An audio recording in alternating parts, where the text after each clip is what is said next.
The God who comes and calls. The God who comes does not come because he is named. He does not come because he is summoned. He does not come because he is called. He comes because he comes. It is a basic truth fueled by primal fire. He is free, truly free. Some have tried to bind him, but the fetters fall forlorn, and his wrath felt by his fallen captors. When he sings, the wind dances, and spellbooks fall from his mouth to find seeking hearts. He is the coursing of your blood and the fire in your soul.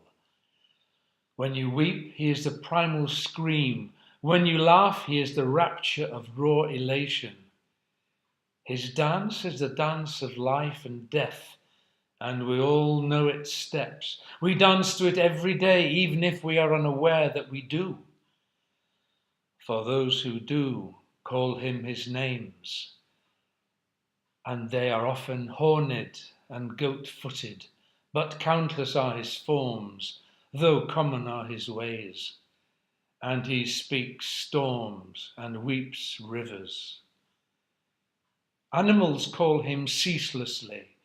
Trees whisper his name in the leaves, and where he steps, life is fed, and his shadow is death and decay. His whisper is death's lamentation and celebration. When you think of him, poetry will fall from your lips, tempest-tossed and instinctual. What you can recall, you scribe, and what you can't coruscates the astral like a nebula that shines to mourn the star it once was. To know him is pain, and to know him delight. To feel him is to be yourself and live deliciously and with potency. When you sit with him, you remember everything, the wisdom of your bones and your fallen memories. When he whispers to you, it is a language of making and shaping. It builds worlds and bridges and brings down walls.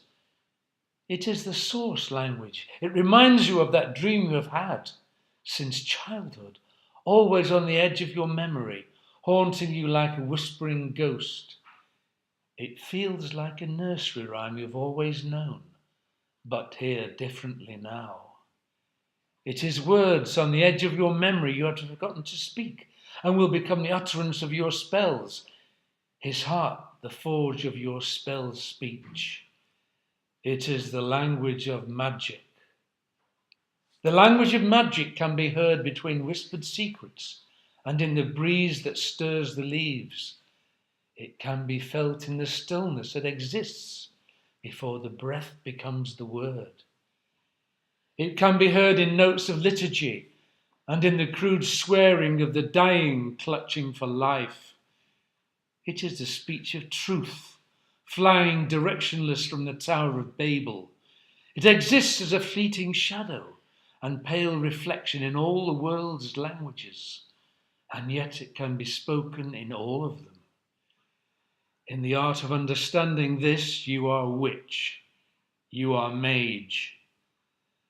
But no language is just for speaking. It is for listening, to receive. From this we can learn his truest wisdom and the deeper magic that comes from silence. The God who comes does not come because he is called. He comes because he comes, and it is he that does the calling.